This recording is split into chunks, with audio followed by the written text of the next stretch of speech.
Tuh sampai Kita 50. iya. Justru itu saya 5 episode sama Pak Bilal ini sampai sekarang alhamdulillah ya Pak ya, belum ada chemistry lah.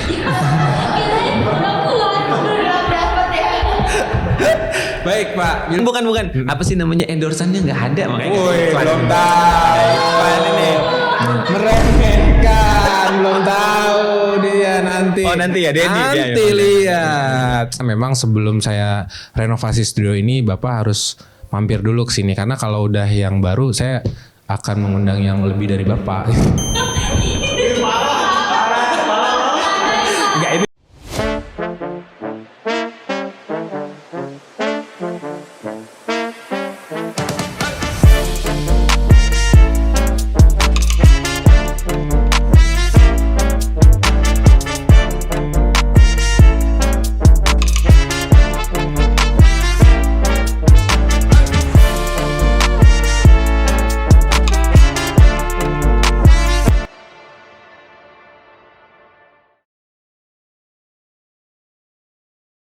Assalamualaikum warahmatullahi wabarakatuh. Waalaikumsalam warahmatullahi wabarakatuh. Salam. Masya Allah. Alhamdulillah kita ketemu lagi di penghujung di penghujung syuting kita sebelum kita ganti ganti set suasana. Nanti tunggu aja nih, ini bocoran lah buat sobat muslim kalau kita tuh bakal ganti. Kok kenapa kaget gitu kayaknya kita? Emang kita mau ganti suasana nanti, kita mau ganti suasana. Nah, sobat muslim untuk enggak lah. Bener juga sih nggak kira. Enggak, jadi gini sebelum kita ganti, nah kita mengundang narasumber yang lumayan spesial gitu. Narasumber 3. Kenapa saya bilang spesial? Jadi narasumber saya ini sebelum saya kenalin, tapi nanti ya saya kenalinnya. Dia ini tandeman saya di acara program lain lah, di internasional aja, internasional. Sorry. Bukan sombong, ngasih tahu kalian kalau nanti tayangnya Januari, nanti kalian tonton juga. Pokoknya lebih bagus dari inilah. Oh gitu.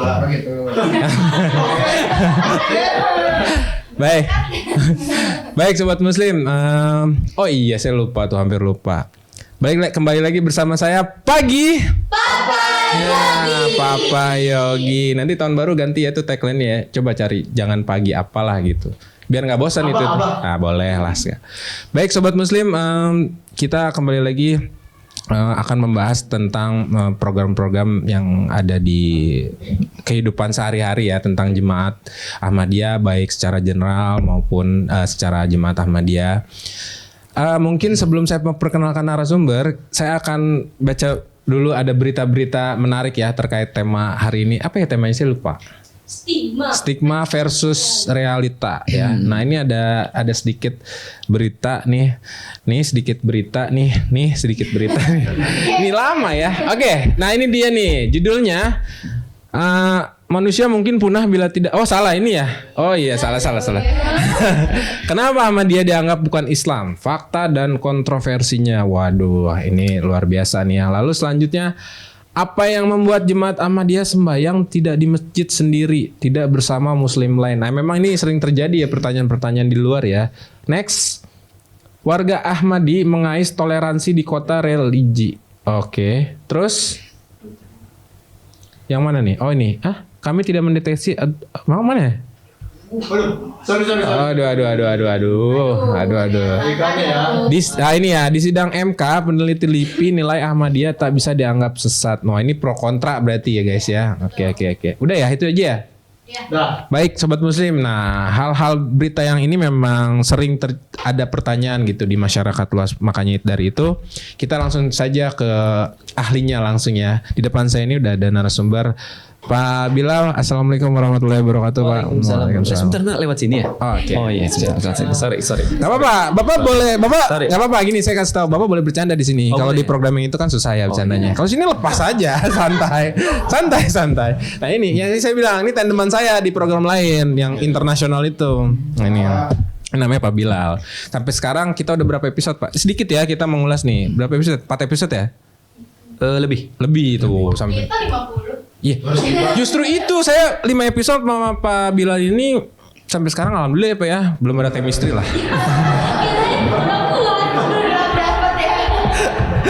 Baik Pak Bilal, sehat Pak sebelumnya? Alhamdulillah sehat. Alhamdulillah sehat. Oke, saya nggak usah kenalan lagi lah sama Pak Bilal karena ya tadi ya udah sering. Belum kenal. Oh ya, Pak Bilal ini adalah mau balik dari Jakarta Utara ya Pak ya? Ragu sih.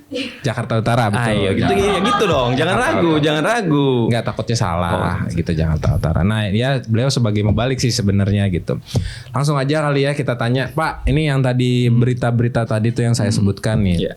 Sebenarnya pertanyaan saya tuh ke Bapak nih, kan Ahmadiyah sering sekali dicap Islam Pak, dicap Islam palsu lah gitu ya. Kenapa tidak? Kalau gitu, kenapa sih Ahmadiyah tuh nggak bikin agama baru aja gitu, agama Ahmadiyah? Karena kan ini dicap kayak dicap Islam palsu gitu. Nah, nah itu sih menurut Bapak bagaimana gitu? Kalau dari berita yang dua tadi, itu bukan dua, maksudnya ada banyak tapi ada dua perbandingannya. Satu yang mengatakan bahwa Ahmadiyah ini sesat dan semacamnya. Ada satu lagi yang bilang tidak bisa dianggap sesat. Yang saya jadi menarik itu yang mengatakan Ahmadiyah tidak bisa dianggap sesat itu siapa? Itu LIPI. Betul. LIPI itu bukan kumpulan orang-orang yang tidak punya ilmu. Nauzubillah. LIPI itu kumpulan orang-orang yang sangat expert dalam bidangnya, bahkan memang mereka pasti mencari sesuatu itu yang original, yang asli dari sumbernya. Makanya mereka bisa menjadi salah satu lembaga rujukan untuk mencari kebenaran sesuatu. Ketika LIPI bilang Ahmadiyah tidak bisa dianggap sesat, ini harusnya sudah menjadi tolak ukur buat kita tuh, ya. Wih, kok LIPI bilang begini? Sementara tadi di berita-berita yang lain kok bilangnya gitu. Nah, kita sekarang yang mau jadi pegangan kita ini pendapat orang-orang yang kompeten atau hanya berita yang berseliweran. Iya, betul. Nah, permasalahannya kan gini, kita ini di Indonesia, tantangan sih ini ya bagi masyarakat kita, itu jangan mudah terstigma tentang sesuatu. Jangan mudah percaya, apalagi sampai muncul pemikiran negatif asumsi negatif juga gitu tentang sesuatu. Kalau memang awalnya yang kita dapat itu informasi yang keliru, negatif, is okay, nggak masalah. Tapi kita lanjutkan, jangan berhenti di situ. Maksudnya kita cari informasi yang berimbang paling tidak.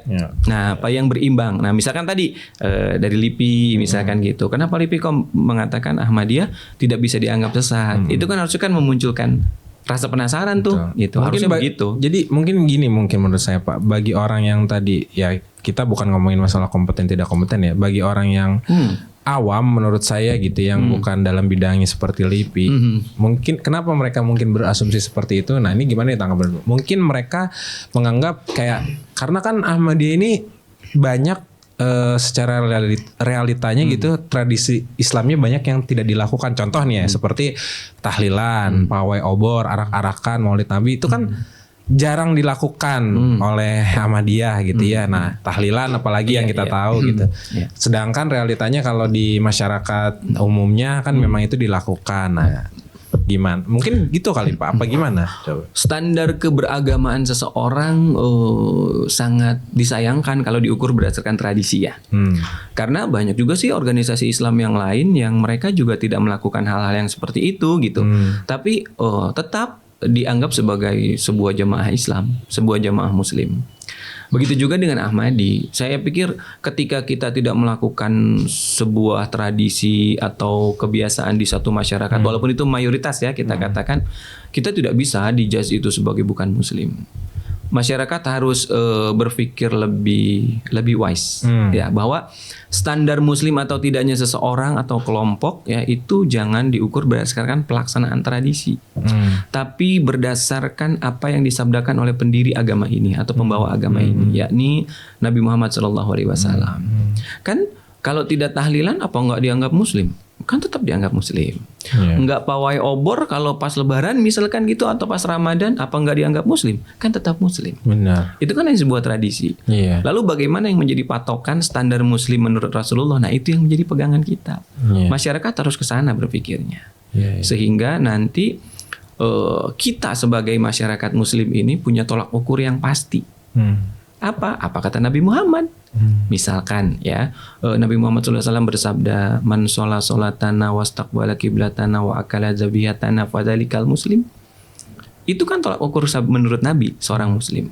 Kalau dia sholat seperti kita, makan sembelihan hewan kurban juga seperti kita, dan dia menghadap kiblatnya juga sama seperti kita, itulah Muslim. Maka itulah standar Muslim menurut Rasulullah, minimal.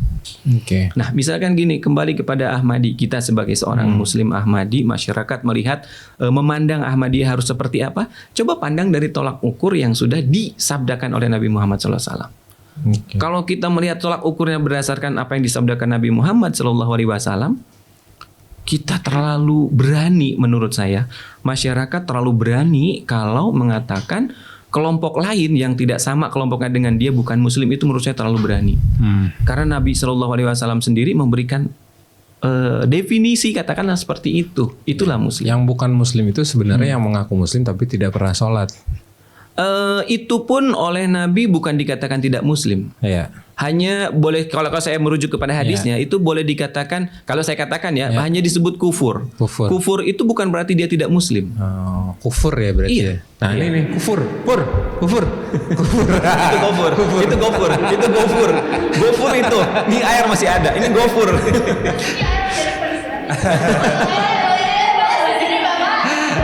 Ya berarti ya tidak boleh ada asumsi seperti itu harusnya. Iya, Karena ya NU juga, atau saya nggak tahu ya apa NU apa Muhammadiyah, tidak ada sebenarnya tahlilan sih. Iya. Setahu saya gitu ya. Dan itu masih dianggap Islam ya. Betul. Nah, itu tadi maksud saya. Iya, kan? iya. Nah, kita ngomongin tentang mazhab sih. Sebenarnya saya nggak terlalu paham sih tentang mazhab ya. Tapi kan setiap aliran Islam yang ada di Indonesia ada mazhabnya gitu. Nah, jangan dibalik dulu kan, belum baca. Ahmadiyah kan, Ahmadiyah sendiri itu mazhabnya apa sih? Jadi dia mengikuti ulama yang mana gitu? Ada nggak kalau Ahmadiyah sendiri itu? Yang pertama, keyakinan para ulama ketika Imam Mahdi alaihissalam itu datang, maka mazhab yang ada, yang 4 itu, Maliki, Syafi'i, Hambali, Hanafi, itu hapus, tidak berlaku. Oh gitu. Bagi pengikut Imam Mahdi. Kenapa? Ya karena beliau sudah berorientasinya kepada apa yang diajarkan oleh Imam Mahdi itu, tentang bagaimana mempraktikkan Islam. Itu ada di dalam Muktamar NU tahun 1928. Jadi ketika Imam Mahdi datang itu, ketika Isa datang itu, mazhab 4 itu hapus. Ya. Tetapi kan bukan berarti pelaksanaan dari praktek ibadah, amalia, muamalahnya mazhab-mazhab itu keliru. Enggak, tidak, bukan keliru. Tetapi disesuaikan dengan siapa yang diikutinya.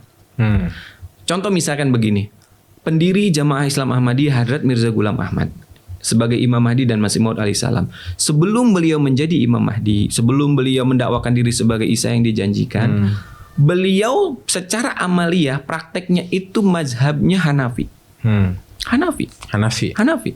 Tetapi ya ketika beliau mendapatkan perintah dari Allah Subhanahu wa taala sebagai Imam Mahdi, sebagai Masih Maud, dan beliau menjelaskan berbagai macam praktek keislaman, ya itulah yang kita pakai. Gitu. Walaupun misalkan terkadang ada yang berbeda, misalkan secara praktek dengan kelompok mazhab lain atau jamaah Islam yang lain gitu. Pasti ada yang berbeda. Namanya juga praktek kan, sesuai dengan pemahamannya. Betul. Nah, jadi kalau ketika Imam Mahdi sudah datang, keyakinan ulama itu adalah semua ikut Imam Mahdi. Ya ini saya dikasih tahu tuh, nanyanya lebih mengalir gimana, mengalir air sampai jauh. Ini udah mengalir karena pertanyaan saya nggak mengalir. Ini karena temanya luar biasa nih, berat soalnya, berat. Jadi gue juga harus mikir nih, karena tuh Pak, ada bersin gitu. Nah, ada bersin gitu itu nggak akan diedit, biarin aja. Namanya juga ya media mah kayak begini ya. Iya. Kan tadi no zalim. Itu kan karunia. Bahkan beliau bilang alhamdulillah nggak? Enggak, harusnya kita bilang ya ramukallah itu. Kita bilang ya ramukallah itu. Itu dia kan kufur makanya. Iya betul sih, benar. Nah, yang mana yang benar? Yang tadi dia bersin. Oh yang bersin ya. Oke. Nah, tapi nih Pak, ada juga banyak statement juga nih kayak kenapa sih Ahmadiyah itu sering menyepelekan kebiasaan dalam Islam secara umum gitu ya. Misalnya bacaan sholat harus terdengar. Karena kalau ya gimana yang biasa bacaan sholat harus terdengar tuh kayak gimana maksudnya? Iya kan, kalau yang saya tahu tuh yang orang Gaya tuh walaupun dia sholatnya sendiri, gitu kan, bacaan Al-Fatihahnya semuanya tuh harus terdengar gitu. Walaupun kayak Bismillahirrahmanirrahim, ya terdengar gitu lah. Yang gimana tuh Pak? Kalau dalam prakteknya bacaan sholat yang dipraktekkan terdengar itu sholat apa aja?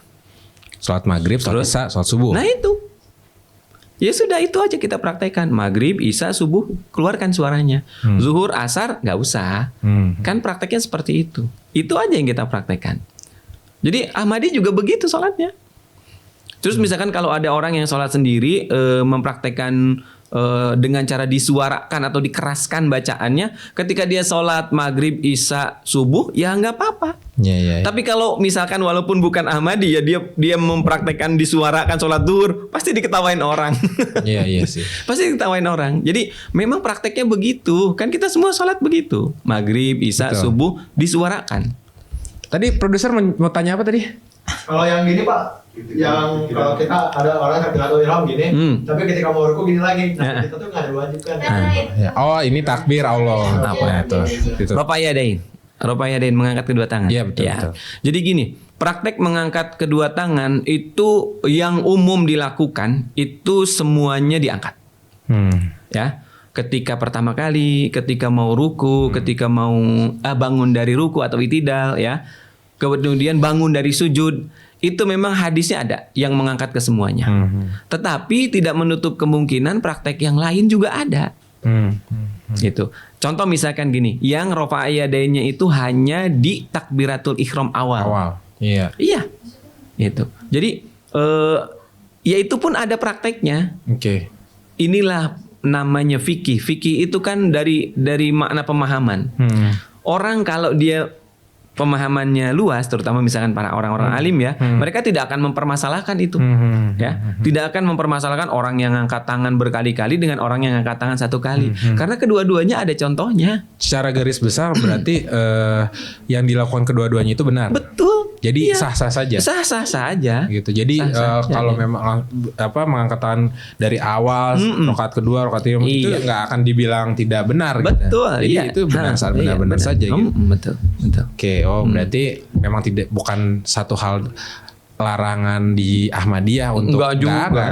Enggak juga. Kita di dalam tuntunan ibadah sholat, coba deh lihat deh. Kalau kita orang Ahmadi, misalkan belum membaca tuntunan ibadah sholat, mungkin juga akan ada yang fanatik. Tapi ketika udah baca tuntunan ibadah sholat yang karya Muhammad Shadiq Haat, kalau saya nggak salah, ya, itu di situ dituliskan baik yang mengangkat tangan setiap gerakan tadi yang sudah saya sebutkan, ataupun hanya satu kali, dua-duanya boleh. Itu ada di fikih Ahmadiyah. Ada di fikih Ahmadiyah. Di dalam fikih Ahmadiyah bahkan diajarkan juga berbagai macam doa yang wallahu alam nih ya. Kalau teman-teman di jamaah muslim yang lain nggak tahu diajarkan atau tidak, paling tidak diberitahukan gitu kepada jamaahnya. Ada loh misalkan gini, doa iftitah. Nah, iya. Ada yang baca Allahu Akbar kabiro, ada yang baca Allahumma ba'id baini, ada yang baca subhanaka Allahumma. Itu di Ahmadi itu diajarkan, diberitahukan semuanya. Jadi kalau nanti kamu ketemu saudara muslim yang baca iftitahnya Allahu Akbar kabiro, dia betul. Oke. Kalau ada yang baca Allahumma ba'id baini, dia betul.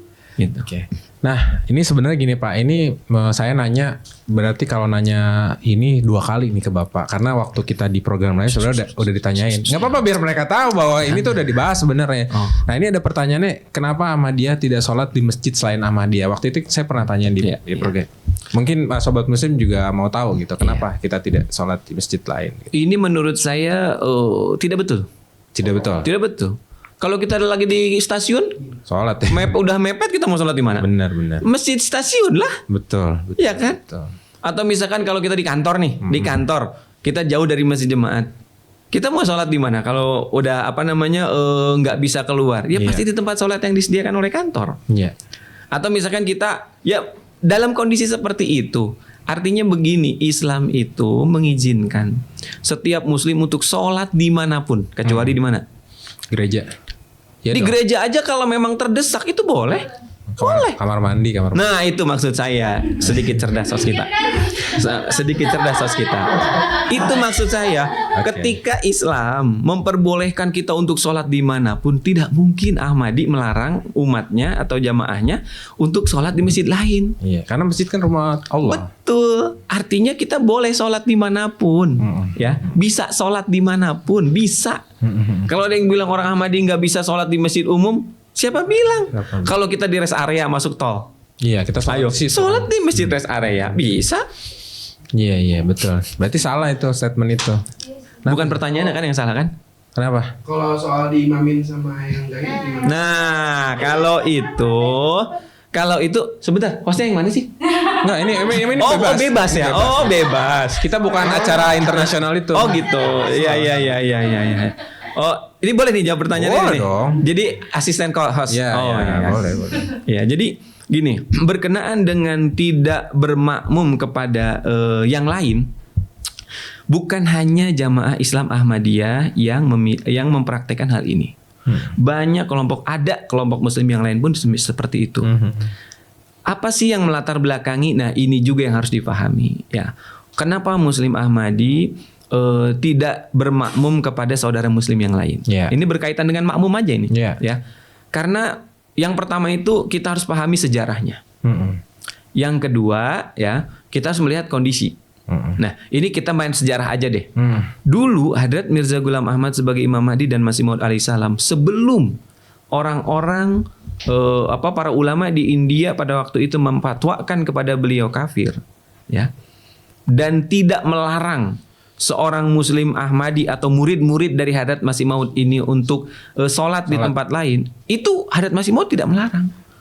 Tetapi begitu ada fatwa terhadap beliau dan murid-murid beliau, ya, fatwanya luar biasa ngeri, ya, luar biasa ngeri menurut saya.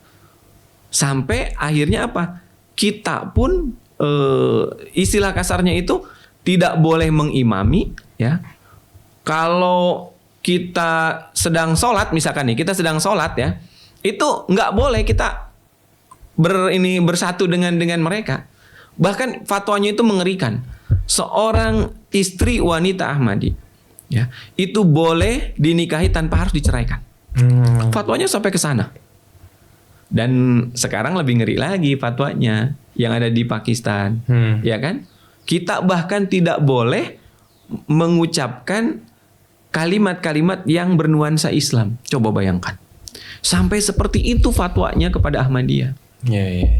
Tiba-tiba misalkan kita tahu nih ada fatwa begitu, orang Ahmadiyah tiba-tiba sholat di tempat umum, itu bisa dipenjarakan. Kalau di Pakistan ya.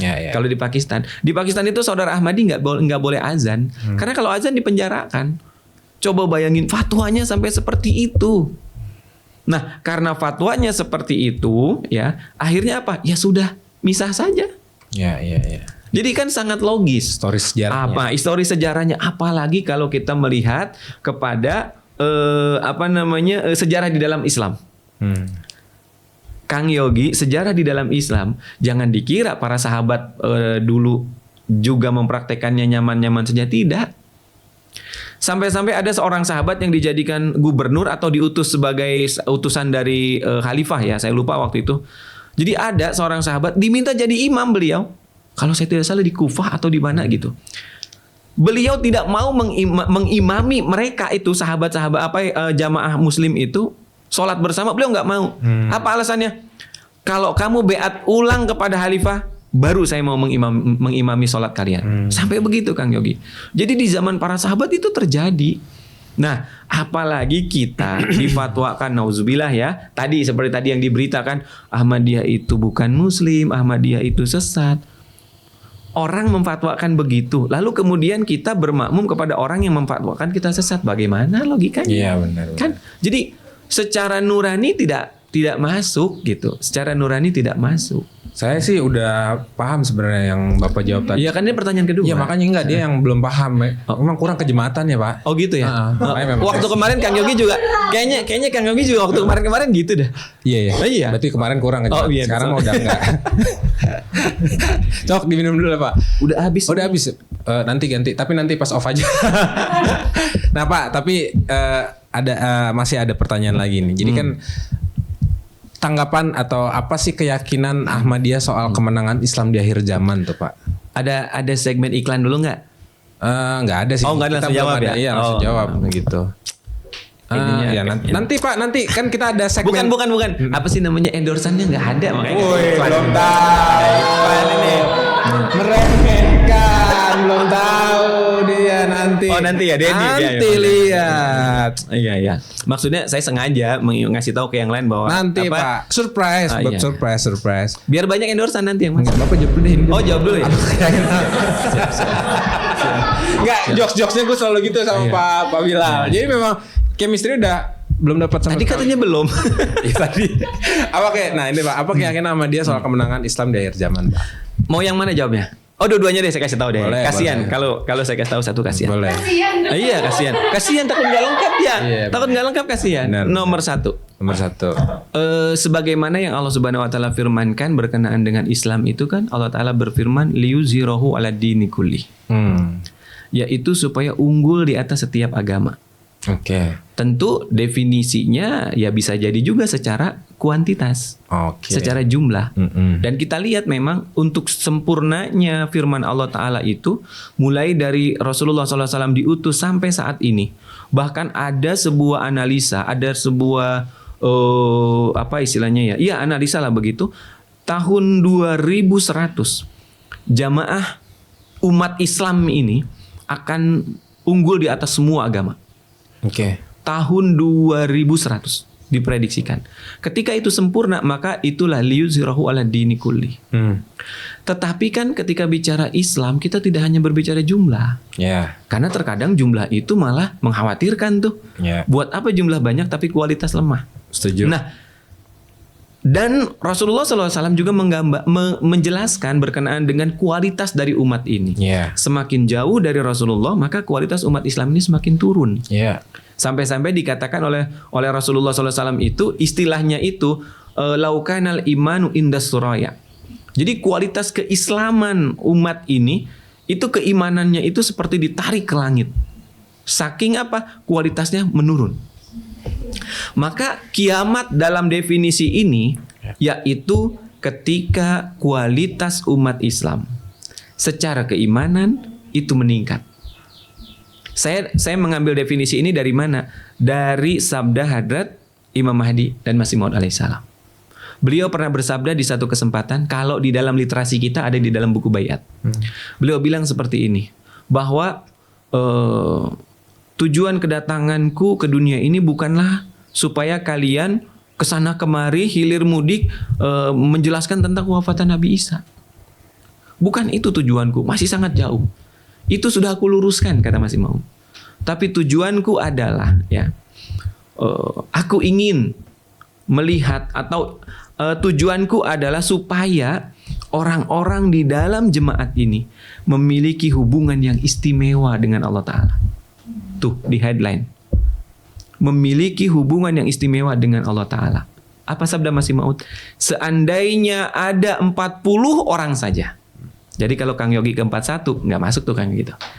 Jadi kalau kata Masih Maud ada 40 orang saja yang dia memiliki hubungan yang istimewa dengan Allah Ta'ala, maka tujuan kedatanganku yang mana aku diutus ke dunia ini sudah sempurna. Artinya definisi kemenangan itu apa Kang Yogi? Kualitas keislaman, keimanan umat Islam menjadi sedemikian rupa dekatnya dengan Allah Subhanahu Wa Ta'ala. Itulah definisi kemenangan menurut Hadrat Masih Maud alaihissalam. Sedikit saya mau tanya berarti ke Bapak. Ini saya bertanya sebagai ada yang di dalam jemaat. Kalau memang definisinya tadi seperti itu yang Bapak jelaskan, lalu apa yang harus dipersiapkan oleh Ahmadiyah atau jemaat Ahmadiyah ini? Apakah memperbanyak orang untuk masuk ke dalam jemaat atau kita tingkatkan kualitas orang yang ada di dalam jemaat? Dua-duanya harus. Lebih penting mana, Pak? Dua-duanya penting. Kenapa coba? Karena yang pertama penting untuk menyempurnakan apa? Liyuzhirahu ala dini kulli. Sementara yang satu lagi dari sisi kualitas. Jadi kuantitas dan kualitas dua-duanya harus berjalan beriringan. Karena dua-duanya menjadi tolak ukur kebenaran. Oke. Dua-duanya menjadi tolak ukur kebenaran. Ya. Akan menjadi salah kalau hanya salah satu yang dijalankan berarti. Lebih tepatnya begini. Kalau kualitasnya yang yang diutamakan, insya Allah Ta'ala kuantitas pasti akan bertambah. Setuju. Pasti akan bertambah. Kenapa? Karena kebenaran itu memiliki daya tarik. Setuju. Ya, kebenaran itu memiliki daya tarik. Kalau hanya kuantitasnya yang diutamakan, ini akan banyak PR. Ya. Bahkan mengkhawatirkan. Kenapa? Karena bisa jadi nanti ya terlalu banyak PR lah. Ya. Sampai-sampai itu ada ayat Qur'annya. Ya. Allah Subhanahu wa taala berfirman, "Idza jaa nasrullahi wal fath wa ra'aitan nasa yadkhuluna fi dinillahi afwaja." Jadi kata Allah Ta'ala, ketika datang pertolongan Allah Ta'ala dan kemenangan, kamu akan melihat orang berbondong-bondong masuk ke dalam Islam. Ya. Pada titik itu, apa yang harus kamu lakukan? Fasabbih bihamdi rabbika wastaghfir. Jadi kita disuruh meningkatkan apa? Itu kualitas sebetulnya, Kang Yogi. Fasabbih, banyaklah bertasbih. Bihamdi, banyaklah memuji Allah Ta'ala. Wastaghfir, dan mohonlah ampun. Kenapa coba? Karena pasti akan banyak PR. Makanya kita disuruh banyak bertasbih, banyak mengucapkan tahmid, alhamdulillah, banyak beristighfar. Kalau semua umat Islam mempraktekkan itu aja, rajin baca subhanallah, rajin baca alhamdulillah, rajin istighfar, keimanannya maju, Kang Yogi. Oke. Maju insya Allah. Alhamdulillah Pak, jawaban Bapak sangat menjawab semua pertanyaan saya sih. Kan masih ada pertanyaan lain. Nggak, khususnya yang tadi, yang tadi. Itu yang terakhir itu adalah pertanyaan. Habis, soalnya saya pikir udah habis. Belum. Yang terakhir itu adalah pertanyaan pribadi saya sebenarnya. Saya gitu ya? keingintahuan saya. Improve. Keingintahuan saya sebenarnya gitu. Baik, Sobat Muslim, sebelum kita lanjut ke segmen yang lain, seperti biasa Pak, di sini tuh kita ada yang namanya games gitu. Nama gamesnya itu Tajong. Tajong itu tanya jawab dong, gitu. Yang nanya siapa? Saya kan dari tadi kita tanya jawab. Iya, tapi beda. Oh, beda segmen. Oh, segmen. Iya. Oh iya, iso. Saya bisa nggak ngelawan saya? Oh iya, Iya. Gitu. Nah ini gamesnya Tajong ini memang kita buat games nama Tajong ini. Wah luar biasa Pak mikirnya itu. Oh gitu ya. Iya. 3 menit lah. Nah, ini dia nih. Nah, kita juga gak mau kalah Pak. Kita juga punya ginian nih. Apa itu? Cue card namanya. Oh, Solim, Sobat Muslim, ya kan. Ya. Tuh. Nah, ini ada. Ini kebetulan saya mau ngasih tahu dulu ke Pak Bilal bahwasannya adalah TV ini touchscreen. Oke. Belum. Oh, enggak boleh. Belum. Oh iya. Jangan disentuh dulu. Oh gitu. Hanya host yang bisa. Enggak, boleh Bapak boleh, sentuh, tapi nunggu aba-aba saya. Oh gitu. Iya. Jadi ketika nunggu aba-aba saya baru boleh muter. Oke. Siap. Saya akan mengajukan beberapa pertanyaan. Iya. Tapi nanti tergantung spinnya berhenti di mana. Oke, siap. Nah, sekarang Bapak boleh tuh putar spinnya. Oh gitu. Ya, touchscreen. Yang mana yang seharusnya saya touch? Tengah-tengahnya biar muter. Oh, gitu. kalau ini yang ini nggak boleh? Nggak bisa. Oh, nggak bisa. Harus pakai tangan kanan, tangan kiri. Terserah bebas Pak. Tangan Telunjuk kanan atau jempol? metal sih. Nah, touchscreen hebat kan. Mana ada yang kayak begini Pak? Cuma di Ahmadiyah doang. Nah, nomor Enggak nunjuk nomor dia. Enggak. Oh, dia biru garis ini. Nomor ini 1 tuh, nomor 1 gitu. Nah. Oke, nomor 1. Nah. Oke. Nomor 1 nih, Pak. Ini pilihannya Bapak mau 3 juta rupiah atau pilih pertanyaan ya? Sebentar, sekali saya pernah dengar pertanyaan ini. Saya pernah dengar, enggak pertanyaan ini saya pernah dengar. Jokesnya gue pernah pakai di sana. Jokesnya gue pernah pakai. Oke. Ya. Nah ini Pak, jadi kita ini hasil tim riset juga Pak. Gitu. Pertanyaan-pertanyaan ini kita kumpulin di hasil riset. Nah, pertanyaan ini kenapa Ahmadiyah tuh kalau sholat nggak pernah baca doa niat? Bisa aja. Langsung jawab ya? Iya, langsung jawab. Gitu. Iya. Jadi begini. Definisi niat itu kan memang orang ketika bicara definisi niat itu lafaz, ya. Sebetulnya ketika kita mendengar azan, terus kita berpindah posisi dari yang tadinya duduk lalu kita berdiri langsung ke tempat ambil wudhu, itu sebetulnya hati kita sudah memperlihatkan niat. Ya.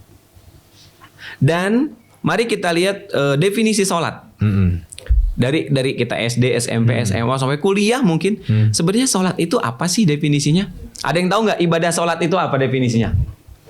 Sholat adalah ibadah yang Sebentar, Pak. dia yang ini. Ada yang tahu nggak definisi sholat? Kenapa mereka diam? Mereka jarang sholat, Pak.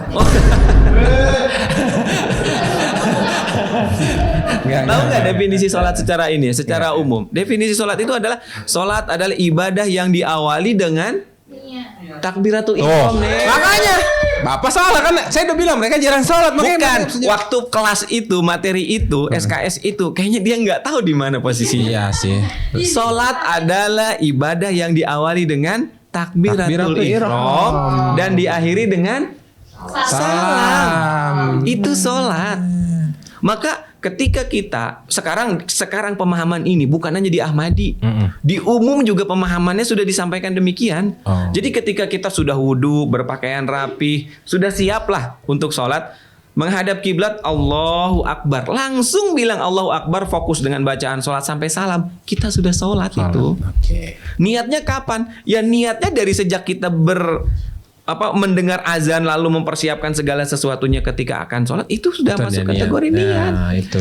Tapi memang ada saudara-saudara kita yang melafazkan niat itu. Dan itu tidak menjadi masalah. Tidak jadi masalah. Sah-sah saja ya. Sah saja. Oke, kita juga sah kok sholat begitu sama yang dilafazkan nggak sah. Baik. Nah, Sebentar, udah cukup kan tadi jawabannya? Cukup dong. Nah, ini untuk pertanyaan terakhir nih, Pak boleh diputar lagi? Diputar lagi. Di mana panahnya? Oh, iya. Aduh, kawan banget itu ada panahnya. Aduh, ya Allah. Nomor 1 lagi kayaknya. Oh, udah selesai. Dong, nah, nomor 5. Nah, apa?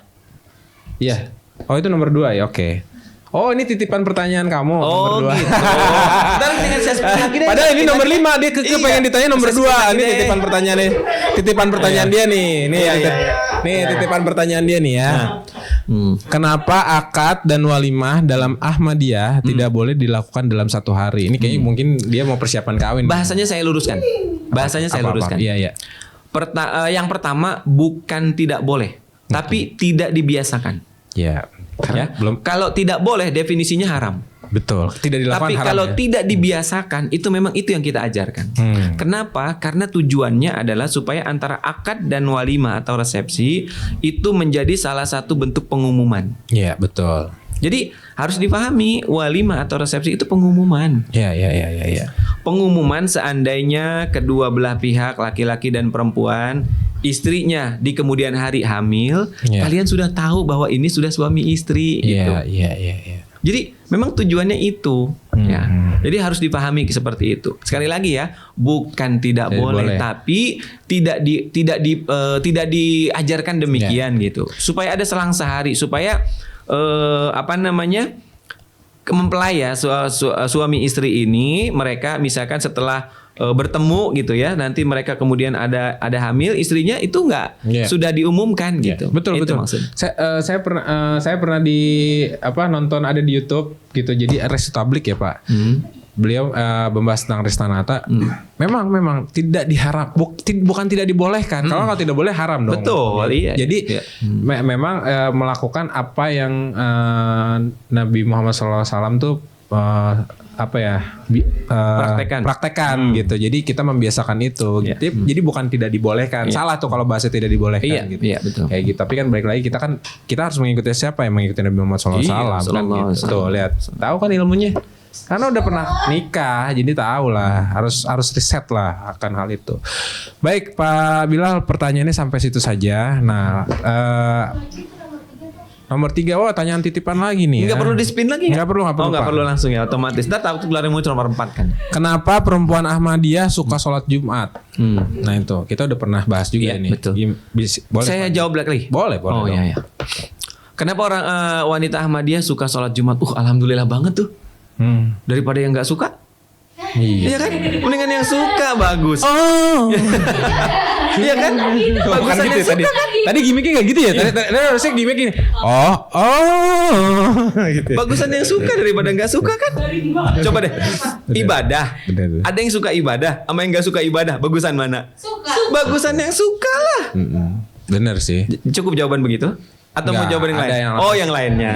Oke, jawaban yang lagi serius dikit ya. Ya. Jadi gini, yang pertama Allah Subhanahu wa taala berfirman, "Ya ayyuhalladzina amanu idza nudiya lis-sholati yaumil jum'ah." Hai orang-orang yang beriman, apabila kamu diseru ya untuk sholat pada hari Jumat, fas'au ila dzikrillah wa zarul bait. Di sana yang diseru siapa? Ya ayyuhalladzina amanu. Yang disuruh adalah orang yang beriman. Definisi orang beriman siapa? Laki-laki dan perempuan. Maka dalam hal ini ketika yang disuruh adalah laki-laki dan perempuan, maka dua-duanya masuk. Ya. Akan tetapi dalam kaidah fikih, laki-laki diwajibkan, wanita tidak diharuskan, tidak diwajibkan. Ingat, garis bawahi kata tidak diwajibkan.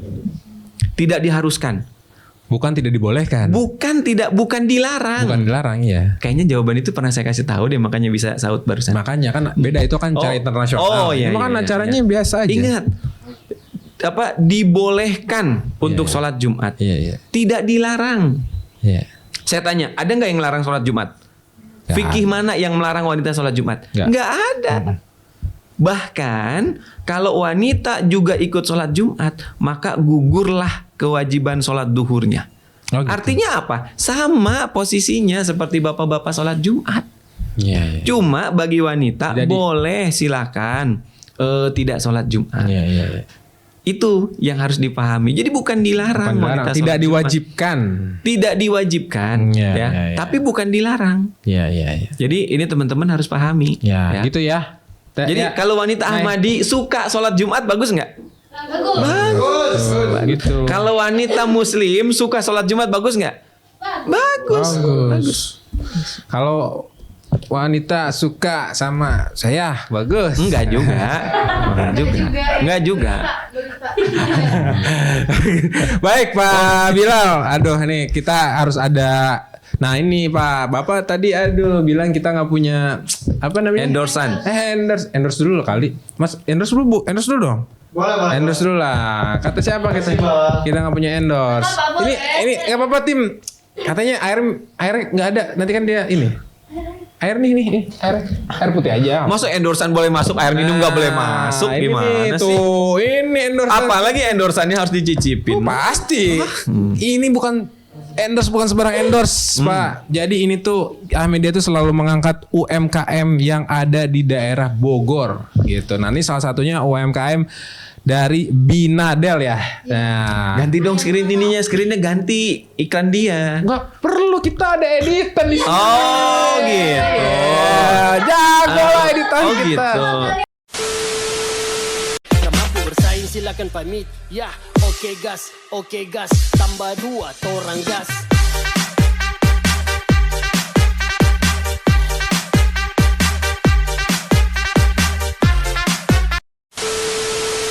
Pokoknya ini adalah ayam Binadel Pak. Dia UMKM dari Sindang Barang kebetulan.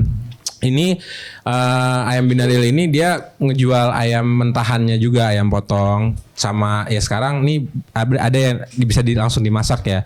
Ekor itu. Ini 1 ekor ya dan harganya juga nggak mahal ya, maksudnya merakyat banget ya gitu. Terus persediaan buat tahun baru atau Ngapain masih tahun baru sih, lama banget. bukan maksudnya kalau mau bakar-bakar gitu. lauknya gitu Iya, atau iya, buat iya. catering gitu ya lauknya itu bisa langsung pesan Binadel ya. Mungkin nanti ditampilin sama kita tapi ini kita rasain dulu. Saya Mbak Ahmadiyah ini nggak mau ada kebohongan atau kedustaan Pak, makanya setiap endorse makanan yang masuk atau minuman kita harus cobain supaya apa? Supaya tahu kita tuh tidak bohong. Kalau enak ya enak, enggak ya enggak gitu. Betul nggak? Betul. Maaf nih ya, inilah enaknya host. Lo bisa nyobain makanan yang ada disajikan. Tolong tisu guys. Nah gitu Pak. Silakan Pak. Itu endorsan juga ntar. Ini enggak sih, ini rem besar bukan endorse. Pak, coba dicobain Pak. Silakan. Enggak dong, berdua. Orang dong. saya nggak di endorse kok buat Ninin itu. Bukan. Oh gitu, saya nyipin ya. Tapi Bapak mau ada red card. Gitu. Berat juga nih bintang tamu. Oh iya dong. Iyalah. Berat juga. Iya. Pak, silakan Pak kita cicipin. Apa yang mau dicicipin nih? Ini aja paha boleh apa? Tadi sebutkan 1 ekor ya. Saya nyari ekornya nggak ada ini deh. Bahasanya satu ekor. Bapak nggak usah malu-malu, ambil Bukan. banyak aja saya juga. Favorit saya. juga lapar soalnya. Favorit saya. Coba pertama tepungnya dulu. ASMR Pak, ASMR. Bagus. Bagus, lebih bagus daripada gue lah. Akhirnya Yogi menemukan yang setara. Ayo silakan, gimana rasanya? Setara. Waduh saya disamakan sama Kang Yogi. Wah turun dong kualitas saya. Maksudnya jokesnya. Coba gimana Pak rasanya? Kita review dulu nih. Iya. Kalau belum makan nasi belum bisa ya Pak?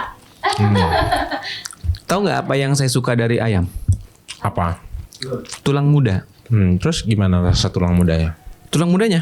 Ya muda. Enggak, maksudnya gimana? Enggak, rasanya ini kita review ini. Maksudnya gimana? Enak nggak? Hah? Enak nggak? Oh selama masih bisa saya konsumsi, wah. Enak ya. Yang penting tulang muda bukan istri muda kan? Saya nggak ngomong ya. Kita lagi review ayam nih ya. Tapi ini sobat muslim ya, kita balik lagi ke ayam ya. Tapi kita balik lagi ke ayam udah ya. Nah ini enak. Ini memang kalau ini kan ada sausnya ya di sini ya. Ini rasa sausnya ini, ini yummy banget. Pada mama enak. Tapi enak ini, sumpah enak banget. Kok yang saya ambil tulang sih? Karena salah Pak. Binadel ini sering ya ngendorse kita ya. Ayam-ayam ini enak banget. Rasanya ini lebih dari ayam-ayam yang lain. Itu apa sih? Oh tisu, ini ada tisu. Guys ya. Oh iya ya. Jadi ini Belakang. apa sih nggak ngerti, gue lagi makan ya, heran. Oh, oke. Udah saya bilang jangan-jangan itu endorsan juga. Enggak bukan. Jadi ini pokoknya nih ayamnya nih bener ayam Binadel nih ya. Sobat muslim ini lebih enak daripada lah sumpah. Ini lebih enak. Kok nyebut produk lain? Boleh gitu. Kenapa gue ngomong gitu? Karena nggak akan nyampe juga. Nggak akan nyampe juga. Tapi pengganti selama yang sono boykot jadi. Iya. Bener. Binadel ini bukan support Israel. Binadel ini support Ahmadiyah. Hebat ini Binadel ini, enak banget. Wah, rasain aja sendiri, dan ini bisa bayar pakai transfer Binadel tuh ya. Bisa transfer, terus cash bisa, terus minta diantar ayamnya juga bisa. Yang nggak boleh ini Binadel dibayar pakai pinjol. Nggak boleh karena nggak boleh. Itu terlalu lama ya nyobainnya. Udah. Oke. Cukup. Baik. Lagi Pak Bilal mereview makanan juga yang terus-menerus dikunyah oleh beliau. Saya ada buku juga. Bukan ya? Ini aja apa? Oke. Kita ada buku yang biasa sobat muslim harus baca. Dan kita tampilin di mana, di link bawah nanti. Ini bukunya ini dari Teologi Kenabian Ahmadiyah, ya. Jadi dari Teologi Kenabian Ahmadiyah ini, benarkah setelah Muhammad SAW pintu kenabian sudah ditutup? Lalu bagaimana dengan ayat-ayat memberi isyarat langit tentang kemungkinan munculnya kenabian Al-Masih melalui kebangkitan kembali Nabi Isa alaihissalam? Nah, buku ini hadir untuk mengupas relasi-relasi teologis, filosofis, dan historis pertanyaan seputar isyarat langit tersebut. Buku ini juga bisa menjadi salah satu rujukan dalam memahami paradigma teoloris doktriner Ahmadiyah tentang jihad, wahyu, khilafat, dan tazkirah yang selama ini diperdebatkan. Nah, nanti sobat muslim bisa baca. Memang buku ini kayaknya agak berat, seperti seberat tema kita hari ini ya. Tapi sedikit, Bapak udah pernah baca buku ini? Hah? Teologi Ahmadiyah kan memang pelajaran kita. Oke, tapi berarti udah pernah baca? Kalau dibilang pernah baca, tema itu udah berkali-kali kita baca. Oke, maksud saya gini Pak, bisa nggak secara garis besar diberitahu kalau sobat muslim, di sobat muslim, garis besar buku ini tuh dalamnya apa? Secara garis besarnya aja. Jadi gini, kalau saya disuruh bikin garis besar, saya harus pinjam spidol. Kenapa tuh? Bikin garis besar kan? Baik, kita tutup saja acara ini. Kayak emang gitu, Pak Bilal tuh gitu. Kalau di sana juga begitu. Secara garis besar aja gitu, Pak. Kalau memang ini apa gitu dari teologi kenabian apa tadi? Nah, teologi kenabian Ahmadiyah tuh. Ada nggak? Jadi seperti ini, teman-teman semua ya. Ini kan buku ini kan satu lagi mungkin yang harus menjadi apa yang menjadi garis besar deh buat teman-teman kalau tadi bilang garis besar. Buku ini juga pengantarnya itu ditulis oleh seorang profesor namanya Profesor Dawam Raharjo. Profesor Dawam Raharjo ini beliau boleh dibilang sudah meneliti banyak tentang Ahmadiyah. Makanya beliau mau menjadi salah satu apa istilahnya kalau yang memberikan keterangan berkaitan dengan buku itu. Nah, beliau menulis langsung tentang buku ini. Jadi beliau sudah mempelajari dengan detail tentang Ahmadiyah. Makanya beliau mau menulis komentar beliau ya pengantar terhadap buku ini berkenaan dengan teologi yang ada di dalam Ahmadiyah. Atau juga memperkenalkan ya bagaimana pendiri Ahmadiyah ini secara misalkan secara intelektual. Ini yang pertama secara intelektual. Yang kedua, kalau secara teologi ya ketika kita mempelajari dengan lebih dalam, pasti teman-teman akan menemukan pemahaman-pemahaman yang luar biasa. Ya. Pemahaman-pemahaman yang akan sangat memperkaya kita secara keilmuan. Oke. Akan sangat memperkaya. Misalkan begini, ini misal ya. Misalkan teologi mengenai pembahasan mengenai kenabian, itu kan sensitif. Sensitif. Tapi begitu kita mempelajari teologi Ahmadiyah berkenaan dengan kenabian, kita jadi pemahaman kita berkenaan dengan kenabian menjadi bertambah. Sebetulnya dalam sejarahnya itu pernah terjadi dalam sejarah para nabi. Tapi kita bingung untuk mendefinisikan itu. Contoh misalkan gini, definisi apa sih perbedaan Nabi Harun dengan Nabi Musa? Atau Nabi Musa dengan Nabi Harun? Nabi Musa dengan Nabi Harun itu kan nabi yang datang bersama-sama satu waktu. Orang adik kakak. Kan Nabi Musa dan Nabi Harun itu kan adik kakak. Nah, selama ini yang kita tahu ya Nabi Musa, Nabi Harun ya Nabi Harun. Tidak ada definisi tertentu. Nah, di Ahmadiyah itu ada definisi untuk kondisi seperti itu. Kalau Nabi Musa posisinya karena dia pembawa syariat, namanya Nabi Tashri, Nabi pembawa syariat. Sedangkan Nabi Harun adalah yang mengikuti syariat itu, ya. Maka dia adalah sebagai nabi yang tidak membawa syariat, ghairu tashri. Gitu. Nah, itu kan definisi itu kalau kita tidak membaca literasi yang lain kita belum dapat kan. Tapi setelah kita ini kita jadi tahu gitu. Baik. Dan buat teman-teman semua ya mempelajari buku-buku Ahmadi itu insya Allah Ta'ala bukan hanya akan memperkaya pemahaman kita dari sisi keilmuan, tetapi kalau kita betul-betul mempraktekannya dari sisi kerohanian pun akan sangat meningkat. Baik. Akan sangat meningkat. Ya, berarti pesan yang bisa disampaikan nanti untuk lebih lanjutnya Sobat Muslim bisa baca buku dari Teologi Kenabian Ahmadiyah kalau memang penasaran. Dan kalau ada pertanyaan silakan kirim komentar kalian di YouTube kita gitu ya. Baik Pak Bilal dan Sobat Muslim semua, kita sampai di penghujung acara. Kita sampai di segmen terakhir. Sebelumnya Sobat Muslim jangan lupa follow IG-nya ahmedia.id, lalu juga subscribe YouTube-nya Ahmedia Production. Jangan lupa juga ini nih UMKM kita Binadel, kalau mau pesan bisa di nomor di tolong nih, yang kemarin ini nggak keluar nih. Iya. Bisa ya kan nggak keluar kan? Nggak diedit. Jadi nomornya tuh bisa biarin aja biar banyak gitu. Nggak ada tuh ini nggak ada. Nggak bisa, harus ada ya. Biar itu kan ini kita. Oke. Dan jangan lupa kalau misalnya mau ini UMKM lagi ya, boleh DM kita di IG. Dan itu Ristanata Jabar 2 ya, ada ya. Ada IG-nya juga Pak, kita punya Ristanata Jabar 2. Nanti buat Sobat Muslim yang ingin mencari pasangan atau berkonsultasi terkait hubungan dengan lawan jenis, itu bisa follow IG-nya Ristanata Jabar 02 gitu ya admin ya. Tuh, dijamin kerahasiaannya terjaga ya. Baik Pak Bilal, terima kasih sudah mampir di podcast kita yang sangat sederhana ini. Kenapa saya undang? Karena memang sebelum saya renovasi studio ini Bapak harus mampir dulu ke sini, karena kalau udah yang baru saya akan mengundang yang lebih dari Bapak. Enggak, ini kan jok. Gue udah biasa sering ketemu dengan beliau, santai aja. Kita kan lebih gede pas studionya di sana ya, lebih megah, santai aja, Bang. Yang di belakangnya ada yang gerak-gerak gitu. Di sana mah layarnya gede, makan gerak-gerak layar. Sini nggak ada layar kan. Baik Pak Bilal, terima kasih sudah mampir ke kita. Mudah-mudahan kita ketemu lagi Pak di acara selanjutnya, dan Sobat Muslim terus pantengin kita di season terbaru.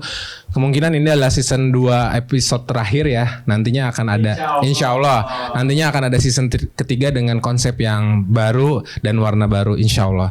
Sekali lagi Pak, terima kasih. Salam. Masya Allah. Assalamualaikum warahmatullahi wabarakatuh.